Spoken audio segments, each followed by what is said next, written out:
The custom role that I'm going to create is a finance role, the members of which will be the only users who can execute the simple package. Okay, here I am in Management Studio, and I'm connected to both integration services and the database engine. But here I need to do the work in the database engine, so I'll collapse integration services, because this is a database role within the MSDB database. Okay, so I have MSDB. I'll expand that and go into security because this is a database role again, and roles and database roles. And as you can see, I have a number of roles that are predefined. But in particular, notice that the DB SSIS roles are included here, because those are standard built-in roles for the MSDB database.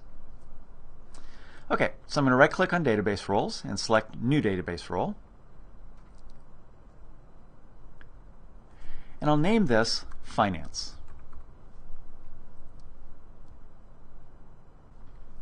I'll leave all the default settings for schemas. That is, I'm not going to select any. And I need to add a user. So in this case, I'm going to add me. Check the names. Hopefully it should find me. And it doesn't. Let's see. Users, database roles.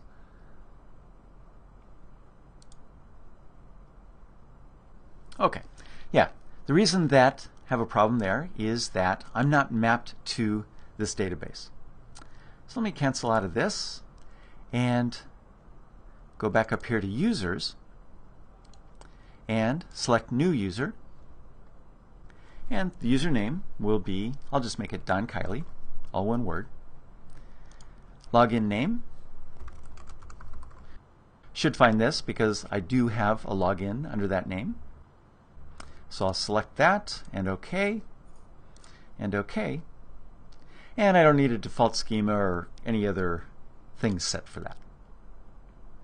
Okay, now I can come back over here to Database Roles, do a new database role again, Finance, add, and name of the user is Don Kiley. Select that, found it this time. Okay, and now I am added as a member of this new finance role. And just for fun, I'll spell that correctly. And I'll click on OK to create that role within the database. And there you can see it right there. Okay, now I need to use this new role with a package. For that, I'm going to go into Integration Services. So I'll collapse the database instance and come up here. All right, so I'm in Stored Packages and the MSDB node. And contrary to what I said before, I'll use classified rows. So I'll right-click, select Package Roles, and I'm going to change the roles associated with both the reader and the writer roles to that finance role.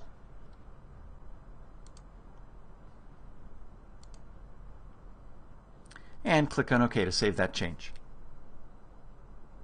Okay, that's all I need to do in order to assign a role. Now the finance role is going to be able to perform all the actions on the package, as can members of the DB SSIS admin role, since you can't restrict their activities. All right, and that shows you how to secure packages in the MSDB database. If your packages are stored out in the file system, you have to set a password on the package to protect it using the protection level property, and then set a password in the package password property. You can also set a package password using the dtutil command line utility. Finally, you can also protect the file or the folder that it's located within using Windows or Active Directory file system security. One of the risks of integration services is being sure that you know the source of any packages you receive and install on a server. Just like any software, you want to be reasonably sure that you don't execute any packages from unknown sources that contain malicious code.